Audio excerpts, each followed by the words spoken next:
Welcome to our trip to Europe, G7 and NATO. I'm going to pass it over to John Kirby, who's going to lay out what we're going to be doing tomorrow and on this trip and take any questions that you all may have. And then he'll depart, and then I'll take over and take whatever other questions you have.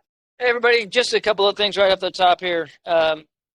Obviously, we're all horrified by the mass shooting in Oslo today, targeting the LGBTQI plus community there. And our hearts obviously go out to all the families of the victims, the people of Norway, which is a tremendous ally, and of course the LGBTQI plus community there and around the world, quite frankly. We stand in solidarity with our close ally Norway and the community in Norway and all who have been devastated by this senseless act. I do want to add that we've been in touch with the Norwegian government to offer our condolences and also to offer any support that they might need as they continue to investigate this. Now for the G7, I just want to go over tomorrow, just the broad brushstrokes. I know you guys have been informed and on background about all the things that we're going to be doing, but the President's got a very busy day. Before the summit starts, he'll have a bilateral meeting with German Chancellor Olaf Scholz. They'll do a signals check before the summit, and they'll continue to closely coordinate as they have been on supporting Ukraine, holding Russia accountable, and, of course, other important priorities between the two of us. President Biden obviously appreciates Germany's close partnership. They are a strong NATO ally. You saw us all come together when it came to putting in place significant sanctions against Russia, making Putin pay costs for his invasion, and of course providing security assistance to Ukraine. And Germany, very recently, as you know, stepped up and providing lethal weapon systems to Ukraine. So they've been very, very important in that. After that bilat, the president will participate in the actual summit. The first session is going to be focused on the global economy, and you can be sure that leaders are going to be talking about core problems that are on the top of mind for all of us across the board, like rising prices, supply chain disruptions, all exacerbated by this war in Ukraine and by Mr. Putin's decision. But we should also recognize the U.S. is positioned to weather these challenges because of the strong economic leadership of the United States, President Biden specifically, and the policies and investments that he is putting in place. The second session of the day is going to be on global infrastructure, and right after that, the president and other G7 leaders will formally launch their global infrastructure partnership. As we said before, and I spoke about this at the podium the other day, the G7 leaders have agreed to explore last year an alternative to infrastructure models that sell debt traps to low and middle income partner countries and advance U.S. economic competitiveness and our national security. So you hear about how the president is moving forward on that line of effort tomorrow, along with other announcements on some new flagship projects. I'm not going to get ahead of them specifically today. So again, very full day for the first day in Germany, and the president is very much looking forward to it.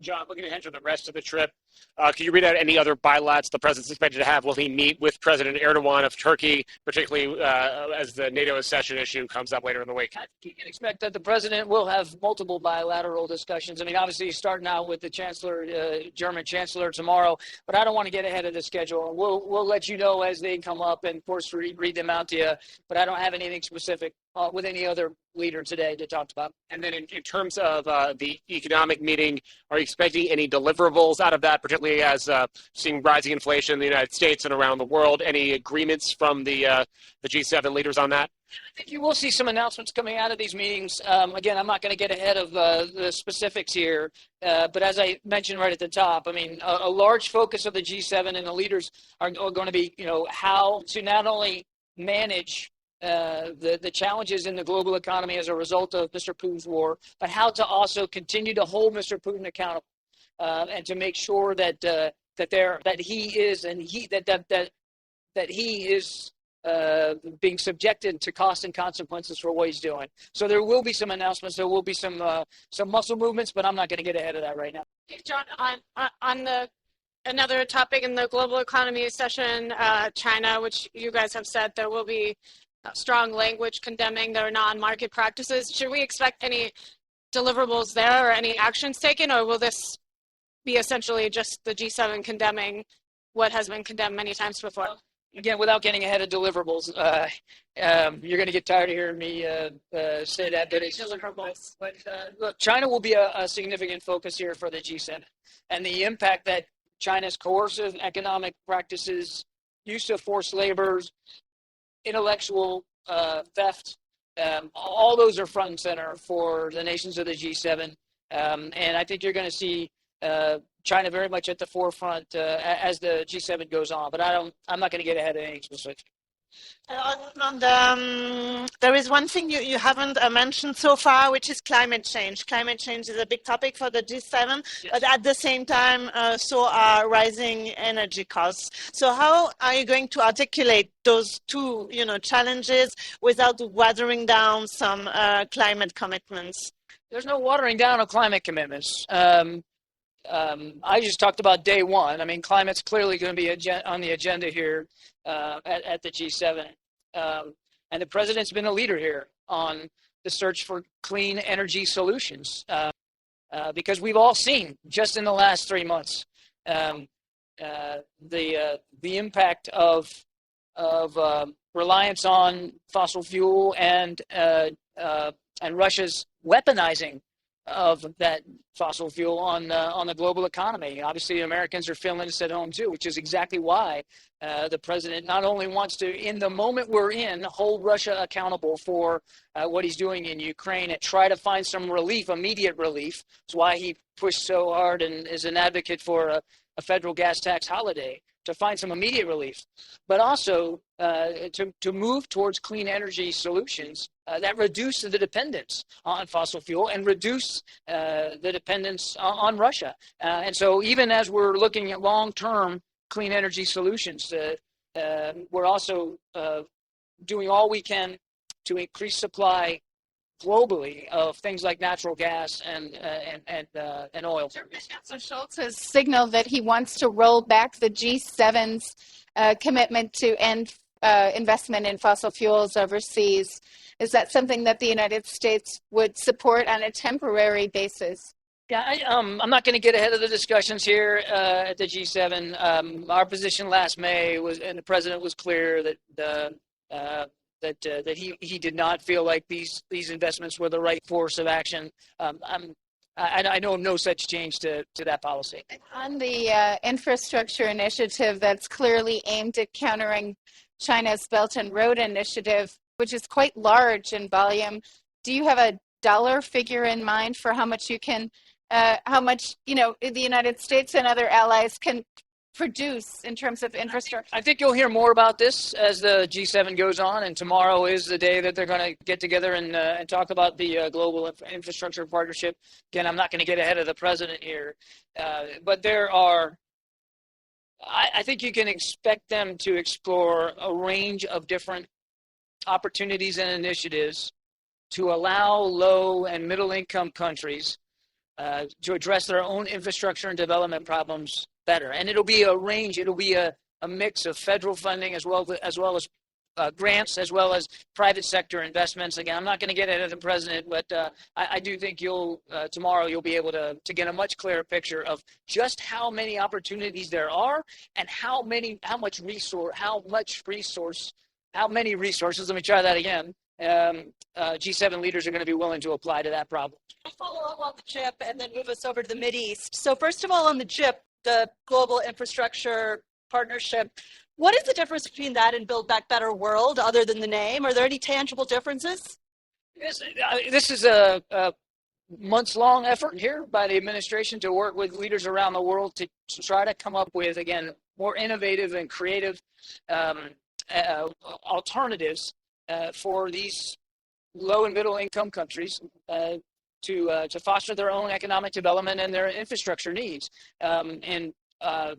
We're much less worried about what it's called than we are about what it does for these countries. On Iran, Joseph Borrell says talks might begin in, quote, coming days. Do we know when that might happen? And now that Iran is enriching uranium, are you worried that this round of talks might be like a make or break? We still believe in getting back into the JCPOA,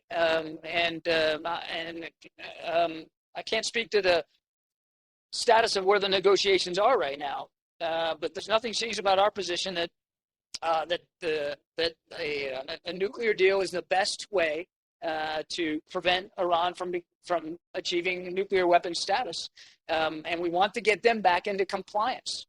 And finally, on the Mideast trip, is Saudi-Israeli normalization a goal of this trip? And if so, what does that roadmap look like? Let's not get ahead of ourselves. That trip's not till next month. But the United States has been very clear that we support normalization between Israel and Arab countries in the region. These are obviously discussions that these sovereign nations have to have, but we're fully in support of the Abraham Accords and normalization efforts. John, On the Chinese buying Russian oil and gas, will there be any discussion of that at the G7? And will there be any sort of acknowledgement of concern that President Putin still seems to be able to fund his war machine?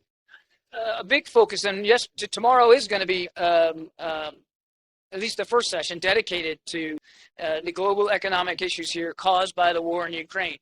And again, without getting ahead of ourselves here, I think leaders are going to be looking for ways to do two things. One, continue to hold Mr. Putin accountable and to increase the costs and consequences of his war on him and his economy. And two, minimizing as much as possible the effect of these rising oil prices and the way he has weaponized energy on nations, particularly on the continent, but also around the world. India is also participating at the invitation of Germany. India is another one of the countries that is purchasing cheap Russian oil. Are you at all, are you seeing any movement on the part of India to sort of be more supportive of the global effort to hold Putin accountable? Glad that India's coming. There's lots to discuss on the agenda with India. We have a very deep partnership with them, even in the defense world. I'll let Indian leaders speak for themselves here, but obviously what President Biden is focused on, what the administration is focused on, is making sure that the costs keep rising for Mr. Putin, that it's harder for him to wage war, and obviously we want to see all nations participate in those kinds of efforts. John, you have this come on the heels of the Dobbs decision. Macron, Trudeau both put out statements. Secretary of State put out a statement. Obviously, there's interest outside of America in this decision. Is the president worried at all that this is going to take away or overshadow it all the G7? And what's his message going to be to leaders that are wondering what America's doing in that decision? Isn't worried about that at all. There is, as I just said, just on day one alone, there is a robust agenda of issues here to talk about at the G7 and then follow on at the NATO summit. There's real national security issues here that have to be discussed, and the president's not at all concerned that the Supreme Court's decision is going to take away from that at all. And I think his message to leaders around the world is exactly the same message that he gave to the American people yesterday. Can I go back to Russian oil for a second? That price cap on Russian oil that Secretary Yellen has been negotiating or pushing for.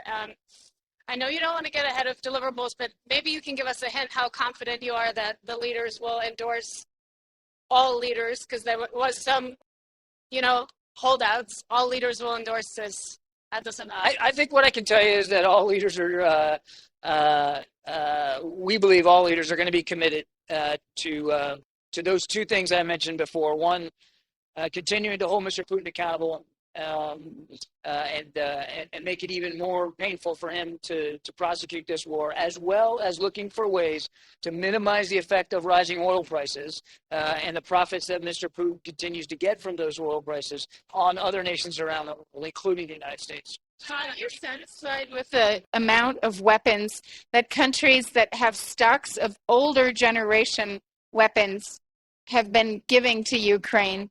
The U.S. is drawing down its stocks of weapons that can be transferred to Ukraine, on which they can be trained, but other countries have more stocks. So, a couple of things there. 2 weeks ago, Secretary of Defense held another Ukraine contact group, this time in Brussels. 50 nations. That's the most that we've ever done. That we've done 3 iterations. 50 nations showed up, not just from Europe, not just NATO allies, but from around the world, Middle East and the Indo-Pacific.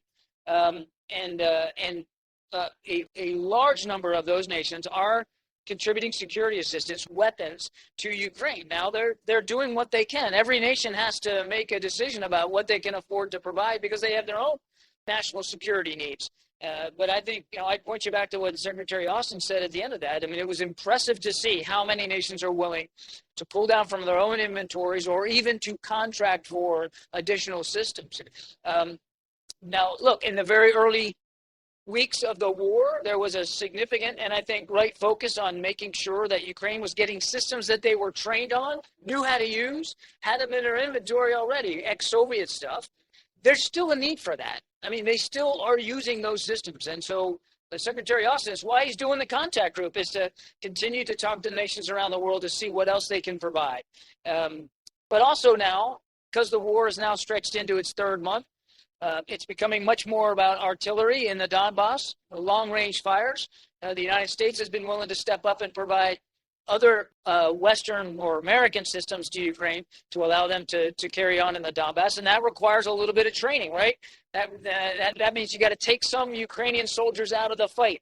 So we want to make sure that we strike the right balance here, that they're getting systems that they're used to as well as systems that they need without unnecessarily decrementing their combat readiness in the field. But every nation that's providing stuff, they've got to do it in accordance with their own national security interests as well. And I would say the short answer to your question is yes. We're impressed, we're grateful, we're satisfied that nations around the world, not just in the region, are coming forward and providing Ukraine as much as they can. And look, this is going to be an iterative, ongoing conversation. We're going to continue to have these contact groups. We're going to continue to talk to nations. We're obviously going to continue to talk to Ukrainians about what they need every day. A question on natural gas. Maybe Gazprom has started reducing its supply to Europe and Germany has warned that it could, interfere with their plans to replenish the reserves before winter. So, two questions. First, do you believe the Russians when they say these cuts are for technical reasons? And second question, is there anything the United States can do right now or in the coming weeks to help the Europeans? I won't. Well, on the first question, we think this is just of a piece of Mr. Putin's willingness to weaponize now energy. And I don't think we take any Russian claim at face value here with respect to what's going on. And I think I won't get ahead of where we're going on G7, but clearly alternative energy is going to be on the docket here for the next couple of days. I got to go. I got to let Karine finish. Food security. Food security, obviously a huge component. Food security, getting the grain out. Are you expecting any? What's the nature of the conversations between the U.S. government and Russian counterparts about trying to secure ways of getting that grain out? Is that taking place at the UN? Is that taking place bilaterally? I know of no bilateral discussions with the Russians on food security, but we're obviously, it will be on the agenda here at the G7. We're working very hard with allies and partners to try to get that grain out of Ukraine. We've been able to increase shipments of it through the West by rail. But obviously, that's not the most efficient way to do this. It's a perishable commodity. We'd like to see the blockade, which is essentially in place by the Russians in the Black Sea, lifted. We know that Turkey is talking to Russia about some options there. We welcome those efforts, but it's very much unprecedented by its mind. A landmine question, just very quickly. With the new U.S. policy on landmines, does this change the weapons that are going to be sent to Ukraine? Because you were sending a number of Claymore mines. And are you satisfied that those munitions have been used responsibly and in accordance with the law by Ukrainian soldiers? I know of no shipments of U.S. Claymore mines to Ukraine, but separate and distinct, the Claymore mines are not covered by the Ottawa Convention because they have to be triggered with a person. The way they're constructed is they have to be manually triggered by an operator, so they are not subject to the Ottawa Convention. Okay, thanks everybody. Right. I don't have anything else. I don't have anything as a topper, so shoot away. Go. Karine, the White House has talked a lot in the last 6 months and longer about preparing for the fall of Roe. And the Supreme Court ruling yesterday, the president didn't announce any executive actions. He didn't announce any specific plans or proposals on his part to try to protect women's rights to abortion. Why is there a seeming lack of urgency from the president on this issue? So Zeke, I have to tell you, I disagree with the premise of your question there. There's been a lot of urgency from this president and from this White House on the next steps of this, especially now that we know that the decision was made yesterday. Look, the president, 2 hours after we learned about the decision, the president gave remarks, powerful, passionate remarks to the American public, and laid out 2 concrete steps on how to move forward, and really fight for women's rights and women's freedom. And those 2 concrete steps that he laid out, one had to deal with HHS and making sure that we make FDA-approved medication available to women and protect that right. The other one was he gave his executive authority to Department of Justice to make sure that we defend women who travel as they make decisions on their own health care. And those 2 are very concrete, big steps. I know that's using his executive authority. I know people are asking about executive actions. The president is going to continue to find solutions. He's going to continue to talk to leading groups. He's going to continue to talk to legal experts on what he can do from his own executive perch, if you will. And so conversation's going to continue to happen. That's not going to stop. I do want to share what the offices in the White House and who's been involved with this, because it's been around the clock type of response and looking into how to move forward. So the White House senior officials, including from the Gender Policy Council, Office of Public Engagement, Office of Intergovernmental Affairs, Office of Political Strategy and Outreach, and the Office of Vice President, engage in dozens of formal meetings and private conversations on reproductive rights with over 200 stakeholders, including the leading national organizations fighting to protect women's constitutional right to keep her healthcare decisions to herself and doctors. We have met with patients, medical providers, policy and legal experts, as I just mentioned, women's rights groups and reproductive rights advocates, state legislators, faith leaders, political figures, and private sectors. And we have been doing that since we learned about the leaked document. So this has been a priority for this administration, and we will continue to see what else we can do. Karine, sorry, just to follow up on that real quick. The challenge with that, the president yesterday announced that his administration will fight for those things traveling across state lines and that the FDA-approved medication for abortion, except right now in a number of states, those actions are punishable by civil or legal or criminal penalties, depending on the specific states and the different laws there. That's not, does the president believe that his sort of saying that HHS or Department of Justice will fight for it means these women should do it? If women were to take those drugs right now, or to be somebody were to help them travel across state lines in some states, that could expose them to significant liability today.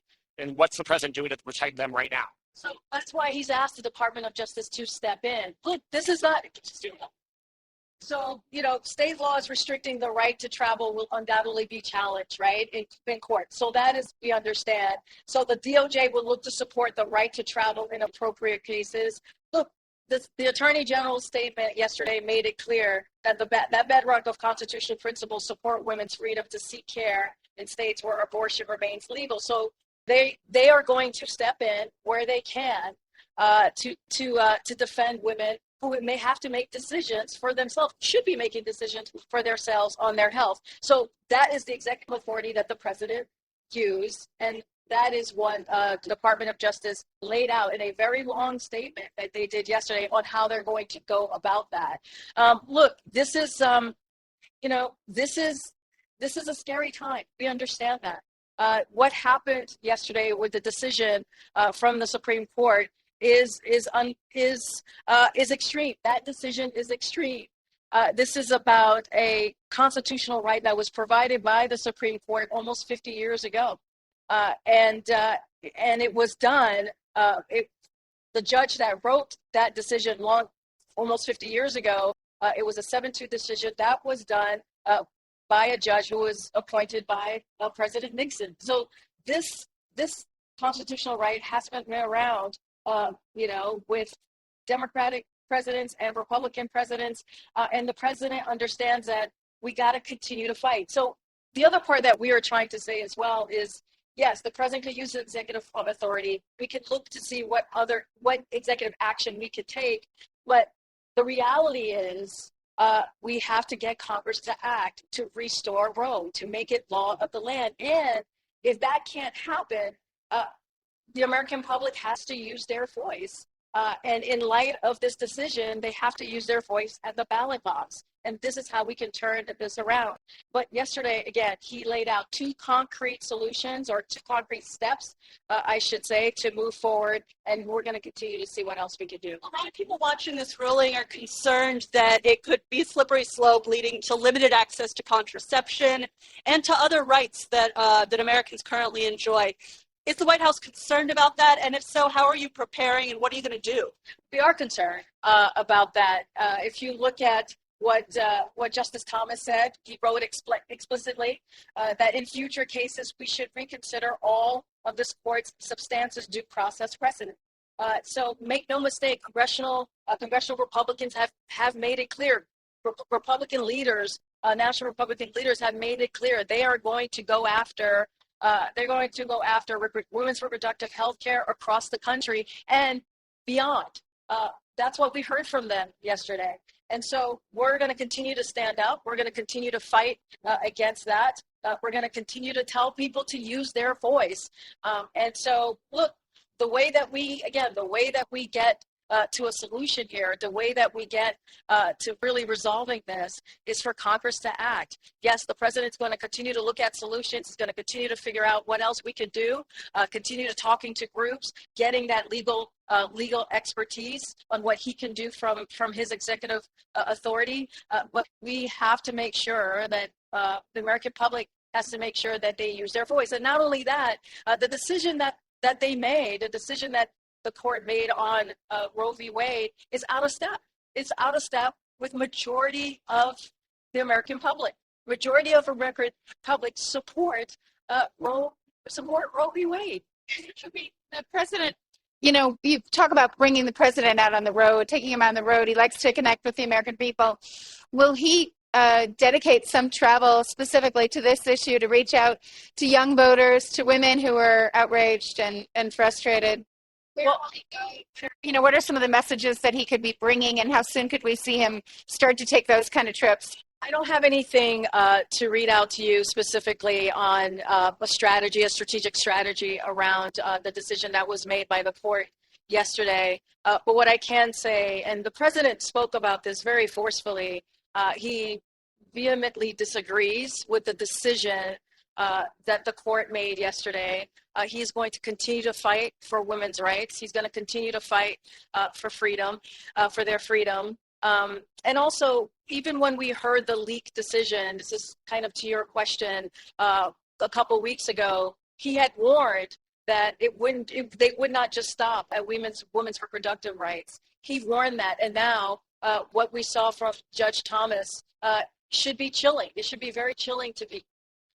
But this is an opportunity to take action. And that's what the president did yesterday. He did a call to action for the American public. I was asking about travel. Any trips, travel? I just don't have anything to lay out for you at this time. Clearly, we're going to the G7 and NATO. It's going to be for the next 5 days. We'll get back on Thursday and hopefully after that, we'll have more to share on specific travel. Just right now, I don't have anything to lay out. Karine, you just said that the decision of the Supreme Court does not reflect what the majority of Americans want. And polls also show that, the credibility of the opinion that Americans have of the Supreme Court is now very poor. So is it time, in the president's view, to think about reforming the court? And if so, what changes would you like to see? I know I've been asked. I was asked this question yesterday, and I've been asked it before. And I think the president himself about expanding the court. That is something that the president does not agree with. That is not something that he wants to do. There was a commission that was put together about how to potentially move forward with the court, reform the court. I don't have anything more to share from any final decision that the president has made. I do want to say, though, we talk about I was talking about the popularity of how much Americans support Roe v. Wade. This is the most support that Roe v. Wade has gotten ever. I mean, it has such a majority popularity. And so for the court to have made this extreme ruling is so out of step. It's so out of step, not only with this decision, but it's also so out of step with the Constitution. Great. The fact that you haven't yet identified, even after this leaked decision, executive actions that you could take, does that sort of just reflect that there isn't anything more, even after more talks with legal scholars, that you can do on this? I think the way to look at this, he did use executive authority, and that matters, right? Because he's the president of the United States, and using executive authorities to protect, contraception for women and make sure they have that accessible to them, FDA approved medication, is very important. I think that is something that's going to be meaningful for many, many women across the country. And secondly, to be able to have the DOJ defend women who are going to have to now travel to get, after they make decisions on their own health decision, I think is actually really important. And again, we talk to legal experts about this. We talk to other leading groups in the reproductive rights organizations. And so these are two things that we thought were two concrete steps. And so, this is, again, a first steps. We're going to continue to see what else we can do. But I guess what I'm trying to say about the executive actions is that nothing could fill the hole that this decision has made with now upending Roe, which was just what the court did. The only way to make that whole again is for Congress to act. Right? It's Congress to restore Roe and make it a law of the land. That is actually the best way to do that. And on that, what is the president's position on filibuster reform? He says, like more Democrats, let's say he got 2 more Democrats in the Senate who would be okay with killing the filibuster on this issue, so he had 50. Would he then support that stance?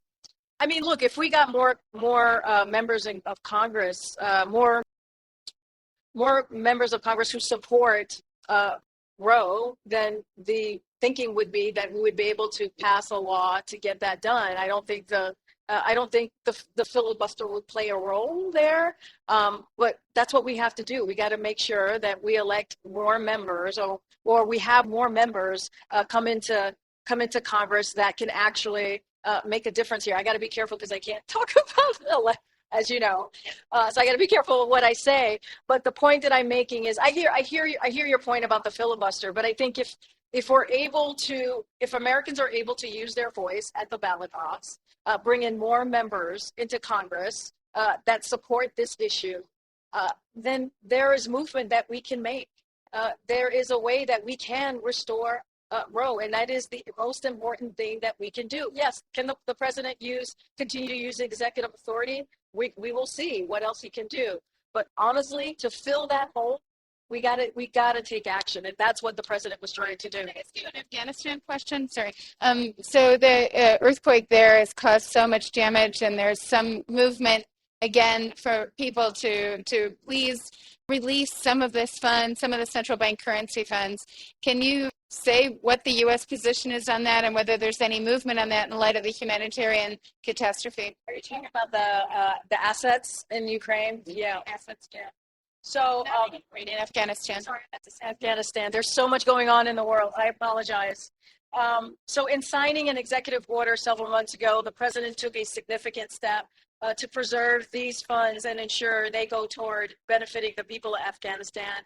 If the president hadn't taken this action, the funds would have remained tied up for years. So we are energized across the U.S. government to get these funds moving. We are urgently working to address complicated questions about the use of these funds to ensure they benefit the people of Afghanistan and not the Taliban. So that is a focus of ours. But the president is not going to wait to help the people of Afghanistan recover and rebuild from their devastating earthquake, as I mentioned much earlier in the week.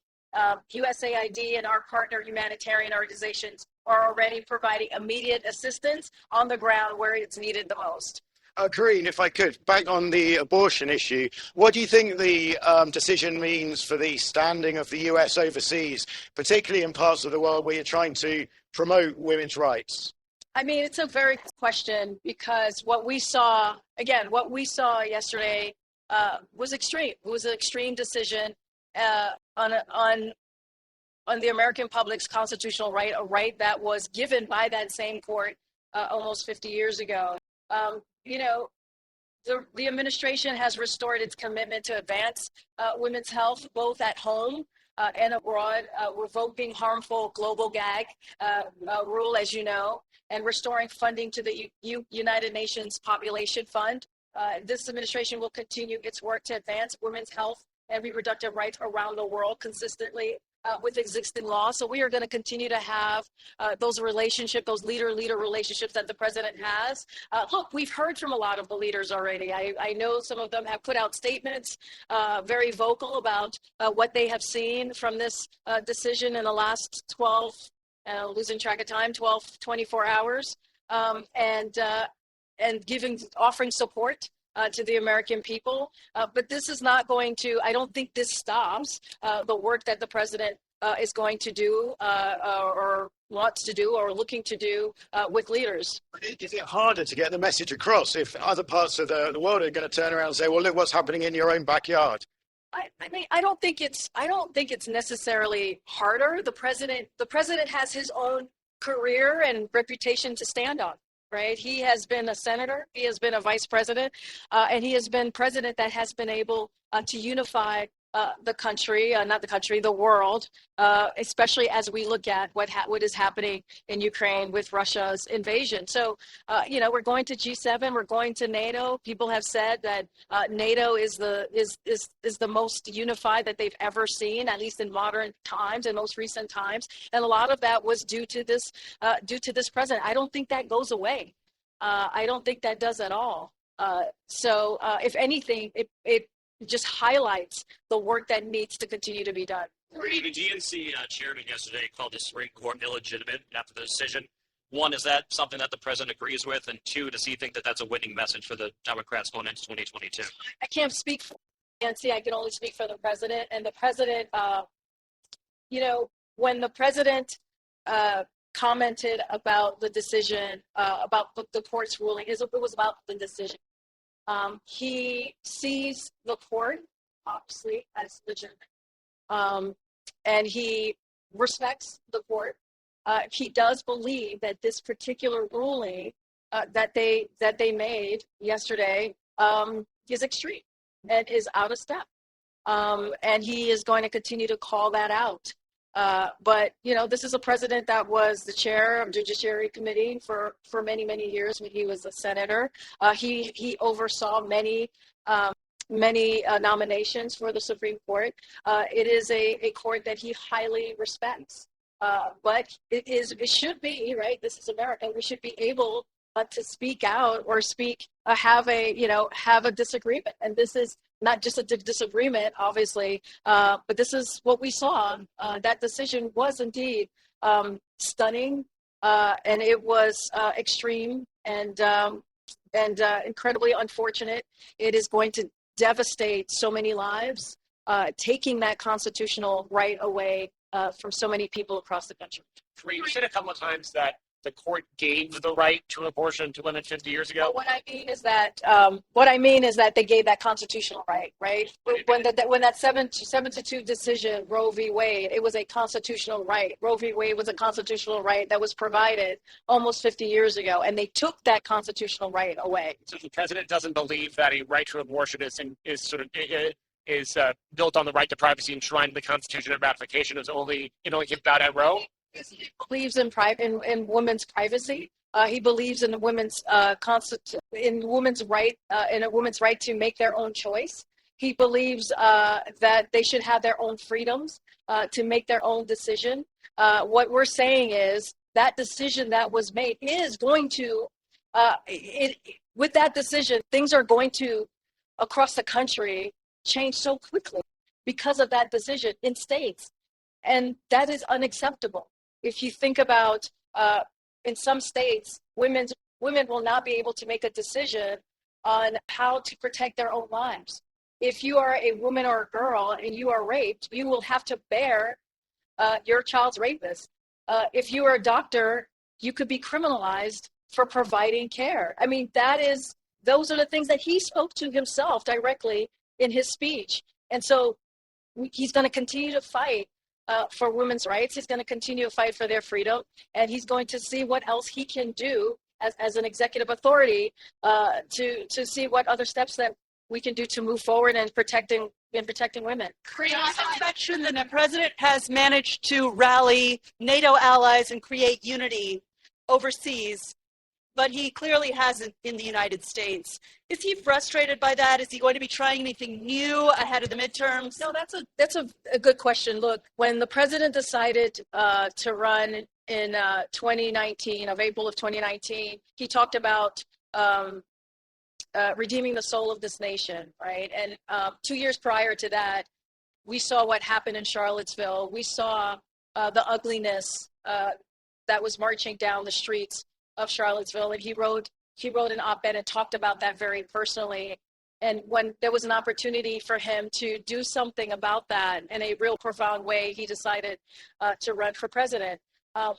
And in many ways, he won with 81 million votes. Many people elected him because they believe he could bring the country together. And I think what the president understands is that we are in a very divided, politicized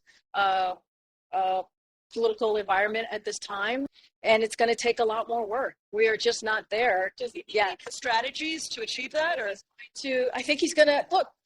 Let's step back for a second. This morning, the president was able to do something that hadn't been done in almost 30 years, which is sign a bipartisan gun reform legislation. So both sides were able to come together and really address an epidemic in this country. That matters, I think. And so he signed that into law, and then hopefully it will save lives. And so, when it comes to other issues that we see around the country, there's going to be a lot of work that needs to be done. There's going to be still need to figure out how we're going to bring the country together. This is not something that he's not aware of. He's very clearly aware of that, and so he's going to continue to have to do the work as president. There's evidence showing that states are starting to segregate along political lines. Are you concerned that this decision could accelerate that move, that in essence the trigger states and states that follow on, there's talk about something like 26 states could eventually pass such laws.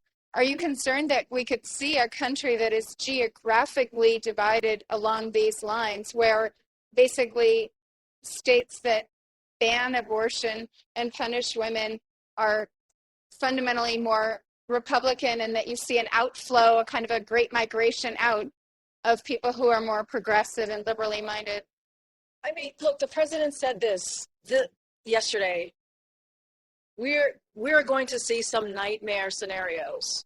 We're going to see some devastating consequences because of the decision that the court made. That is not hypothetical. That is just the facts. As you look across the states, and also the legislation that have been coming out, the bills that have been coming out of the state houses. And that's why the president made it very clear yesterday that he's going to continue to fight.